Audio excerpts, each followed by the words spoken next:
Hello my cubs, and welcome back to the Cozy Den. We're here again at the Bee and Bob in Riften, so grab yourself a tankard of mead and pull up a bench by the fire. As now today we are continuing our journey with The Crimson Dirks by Gathers the Coin, book number 5. Erwan was convinced the ring was cursed. At first, the proof came in small doses. There were bad streaks at the card table, sudden pain in her tooth, and stale bottles of mead. Soon, the proof took on a larger, more dangerous form. Her blade would miss its mark. Potions would cure too slowly. Or she'd step on a rune that her barbarian companion, Skjold, had no business skipping over.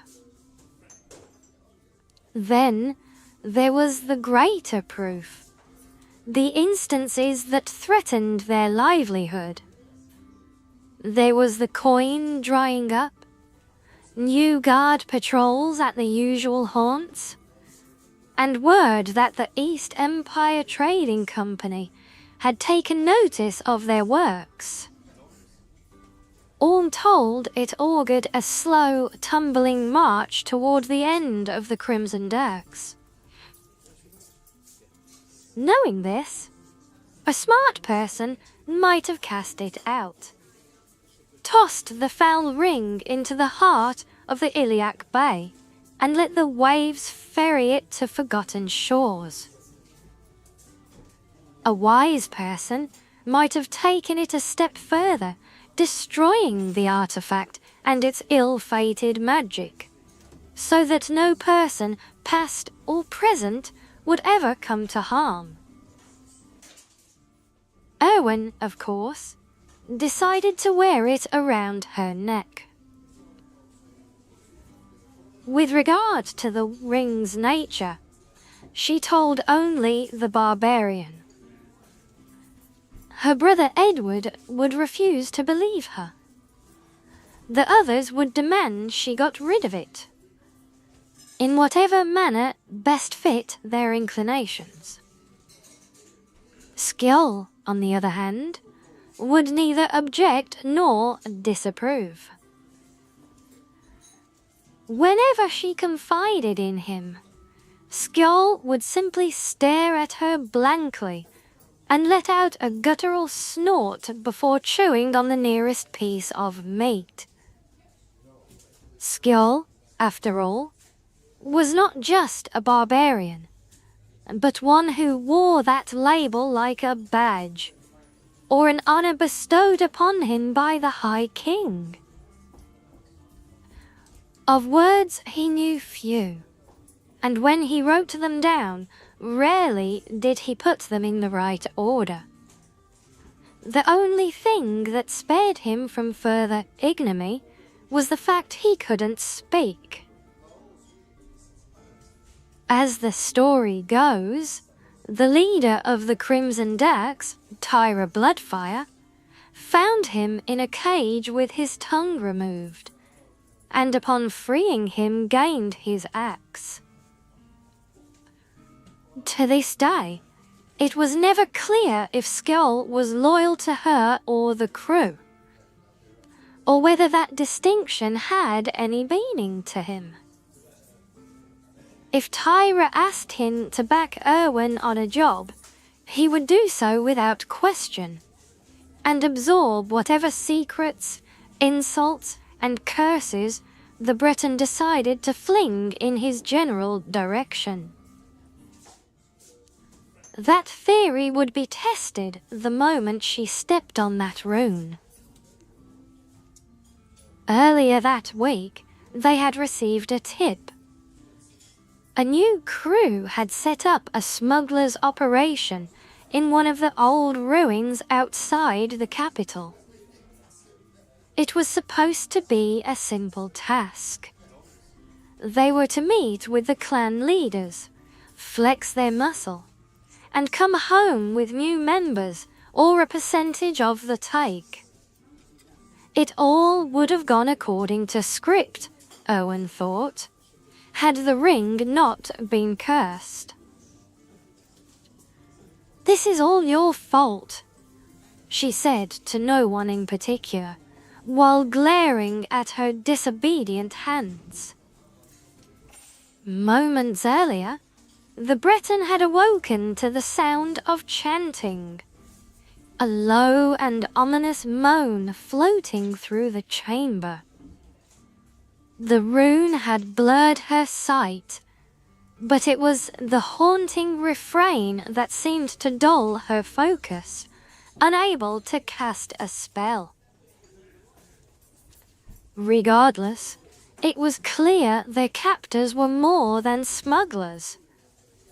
Owen didn't need to see the source of the chanting to know it was bad business. No matter how long Skjold mindlessly pointed in that direction. "Well, at least it isn't cannibals," Owen sneered. "Although you being a choking hazard might have worked in our favor." Skjold wasn't the brightest Nord, but he knew when he was being insulted. In a past life, he would have simply crushed Erwin's skull and taken a nap. Moreover, cages were nothing new to him, and Erwin's noisy jests were to him signs of panic. But he had sworn a vow to protect the charge of the one they called Bloodfire. And so rather than kill the Breton for looking at him oddly, Skjold continued to point, much to Erwin's confusion. The shrine behind her was Daedric in origin, large, twisted and barbed, its stems ugly and misshapen.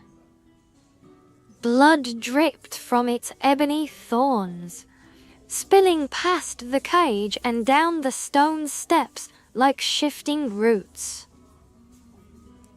At the base of the steps stood robed cultists, lost in their supplication, flanked by guards dressed in Daedric armor and mail. Despite an open roof, the air in the ruins was thick and noxious, and the shrine seemed to throb in the blood moon's light. As the light shone on the altar, the cultist chants began to turn more vehement and forceful. The voices continued to rise, louder and louder, until one of the guards broke from his stance, climbing the steps toward the cage. Seeing this, Erwin bared her teeth and snarled at him like an animal. But he continued his approach undeterred. As the chants hit a crescendo, Erwin could no longer hear her own thoughts, seeing nothing save the cold, black gauntlet split through the bars and reaching for her neck. With a thrust, the guard grabbed her by the head and slammed her into the bars, drawing his weapon with his other hand.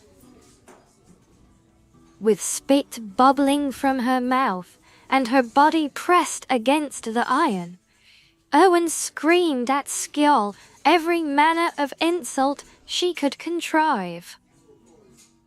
But the oaf continued to sit in place, his finger still extended, even as the cultists' chant drummed against their ears.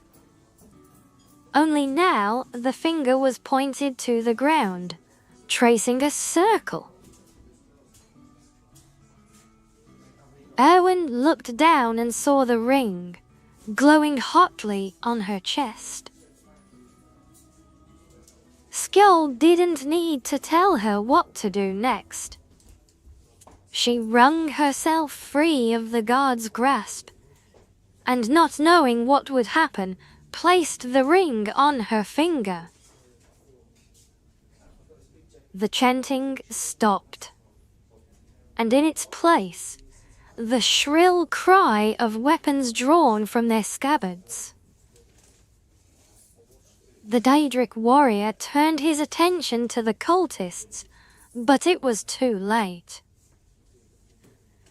Erwin's spell of hysteria had taken hold, her focus restored by the power of the ring. One by one, the cultists turned on each other, their rage driven by hers. And when the clangs of metal faded and the screams turned to silence, Erwin collapsed, having exhausted all of herself and the ring. As the hours passed into the day, Erwin lay there on the floor of her cage, letting the sun splash through the bars.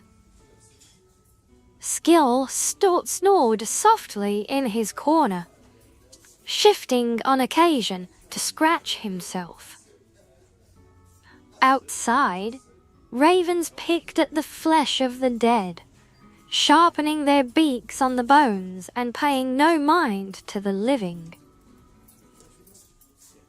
The others would come looking for them eventually, and fetch Mashara to pick the lock. But for now, Erwin was content as she was. She held the ring up against the sky, circling the area where the moon once stood. Perhaps she had made a mistake, and the ring wasn't cursed after all. But Erwin still held out hope. Well, there you go. I hope you've enjoyed this one.